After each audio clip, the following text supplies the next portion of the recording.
Okay, so mga bossing, welcome back to Boy Bukas Toy Box.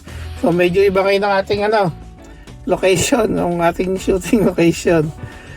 Nandito tayo sa loob ng sasakyan ko dahil palis ako ngayon at imimit ko yung aking nakadeal sa Facebook Marketplace. So medyo excited ako dito dahil yung isang malaking box niya, so pinaresyohan niya na ng magkano, tapos natawaran pa natin.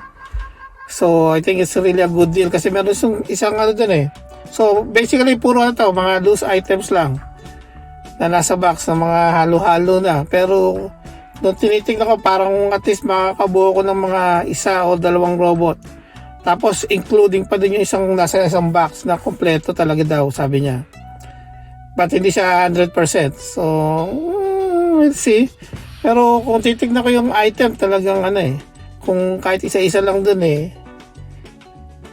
siguro kahit kung ibebenta ko kung sakali madodoble yung presyo kung pinambili sa kanya.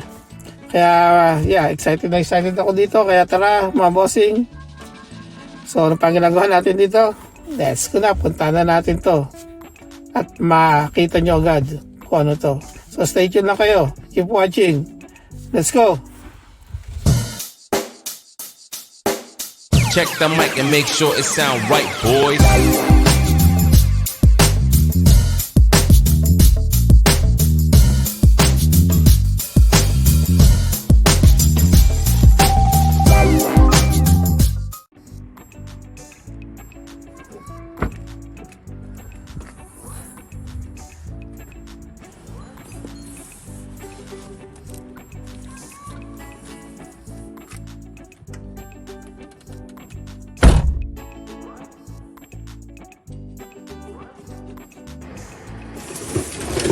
Okay, here we go.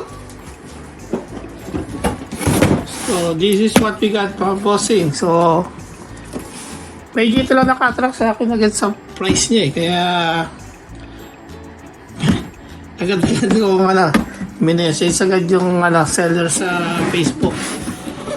So yeah, makikita nyo rin, i-review natin to at i-unbox natin to. So check out the link on top and then yeah, so makita nyo. Pero labas na natin para makita nyo na agad kung ano naman ito.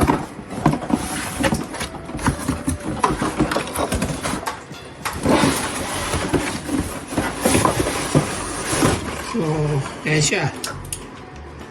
So may ilaw pa. So meron pa rin siyang kasama pati yung manual. Kaya I think solid to So sabi na natin to. So kaya natin sa gilid. At syempre ito ang mga loose parts niya. Ang medyo excited ako. I'm not too sure kung may mabubuo tayo dito, pero excited ako dito mga bossing. Parang ito kasi lalo na ito, ayan, parang halos buo na siya So di ba? So pero sabi niya kasi hindi pa siya masyadong nakakapaglinis mabuti. And I wonder bakit nga binibenta niya yung mga collection niya. Pero hindi natin dapat tanongin kasi magbago pa isip niya. Ito meron tayo nito I believe kasama to sa sa Goongger. So para siyang crocodile So I think it's part of the engine corrugator. So this is the RPM ball box Megazord pag nabuo natin to. So that's I think solid to. So ito ang maganda. Well, I think halos complete siya pero there's some missing part here, yung parang pinakapaan niya. Saka yung ulo niya nawawala. But I'm not 100%. So yan. At ayan, meron pa siyang card eh. Ito pa yung card niya. So kasama na tong card. At see, nag-work siya. May battery pa siya. So some missing parts here. Pero yun nga, medyo hopeful tayo na pagka nalinis niya ng mabuti yung kanyang bodega or storage. Makita niya yung mga ibang parts ito at kaya ba makukontak natin siya ulit. Sadong ibebenta niya ulit yun eh. So marami siyang loose part. So ito, not too sure on this one, but there's the red dial there. Right? Red dial fighter, that's a picture. Okay. And then this one. This one, excited din ako. Itong high octane red eagle razor sword. Parang ito yung nasa gitna ng ano eh. Megazord na pag nabuo mo eh. So yan. At ito pa.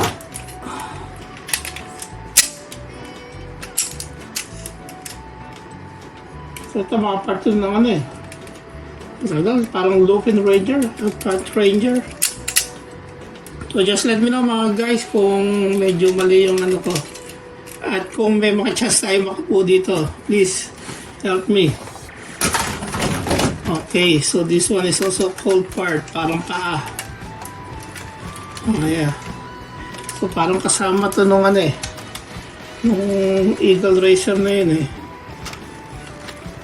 So siguro after this, we'll make a research kung ano mabubuo natin. So we'll show you mga bossing. Okay, so yan, yung red dial fighter.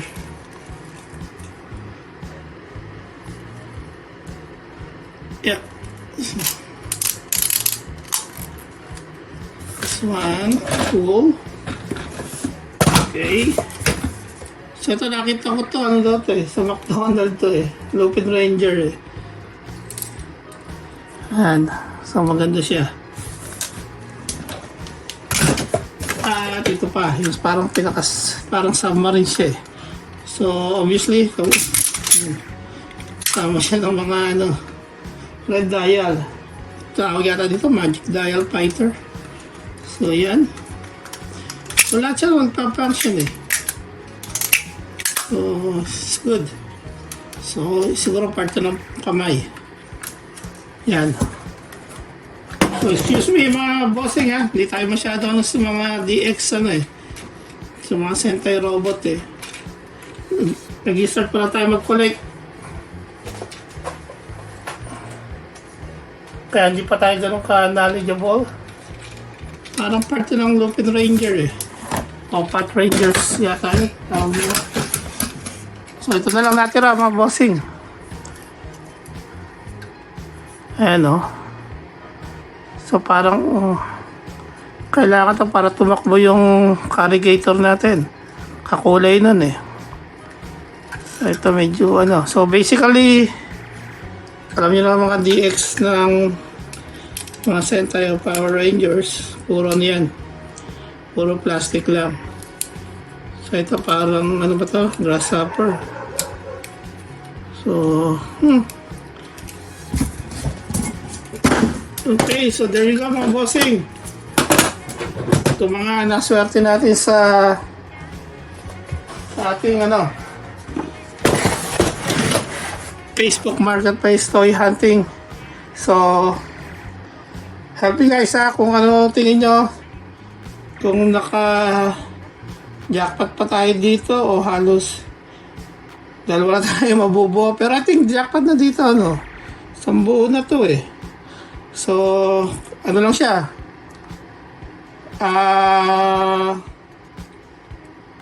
o siya sabi ko na presyo, natawaran ko siya ng ano eh, 80 Canadian dollars. So, binayapresyo niya ito ng 120. Try ko lang naman tawaran ng 80. Bumigay naman. Excited pa nga siya at may nag-reply sa kanya eh. So, kaya kinuha natin ito. Pinik up right away and then magbago isip. Ayun na, andito na. So, hopefully sa next transaction, sabi niya, pag napag-liquid siya, may mga bibigay siya at meron din siya pwede siguro ibenta ulit. At una tayo tatawagan niya bago niya i-post sa FB. So, thank you guys for watching. If you like this video, please don't forget to click the thumbs up, like it, and then syempre share nyo na rin sa mga friends nyo.